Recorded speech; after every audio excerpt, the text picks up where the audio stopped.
हमारे आपके बीच बहुत सारे ऐसे लोग होते हैं हम जिनसे असहमत होते हैं, लेकिन हम जिन लोगों से असहमत हैं अगर हम उनको ना सुने तो यह उचित होगा क्या?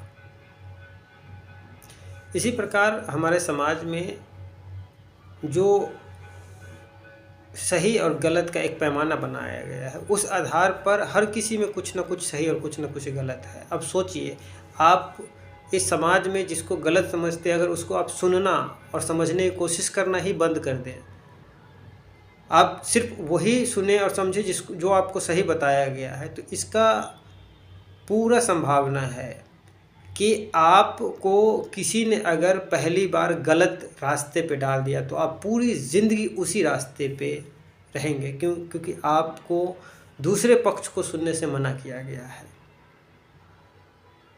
मैं हमारे समाज के बहुत सारे साधु संत ऐसे होते हैं जिनकी इज्जत करता हूँ, क्योंकि उनकी बात ऐसी होती है जो ख़ास तौर पे आपत्तिजनक नहीं होती, और मुझे सुन के ऐसा लगता है कि ठीक है, ये आम लोगों के लिए, स्वभाव के लिए, समाज के लिए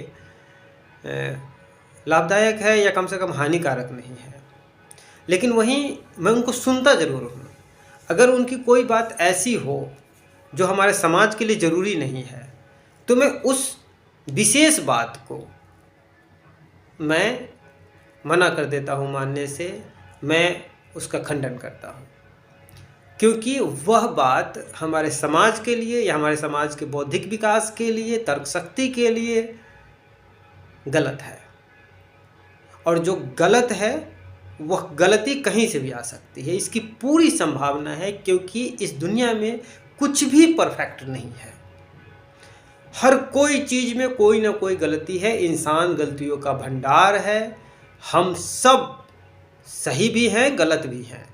लेकिन अगर हम एक ही पक्ष पे चले तो हत्यारा हत्यारा को सही कहता है, और जो साधु है वो साधु को सही कहता है, नशेड़ी नशेड़ी को सही कहेगा, रेपिस्ट रेपिस्ट को सही कहेगा।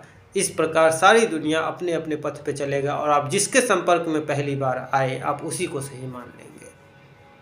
इसलिए ज़रूरी है कि आप सभी सहमति असहमति सभी को सुने, और जो आपको मना करे कि असहमतियों को मत सुनो, आप समझो कि वह बहुत शातिर है और बहुत खतरनाक है, और आपको बहुत बड़े अंधेरे में झोंकना चाहता है अपना उल्लू सीधा करने के लिए, अपना धंधा चमकाने के लिए। वह आपको बर्बाद करना चाहता है।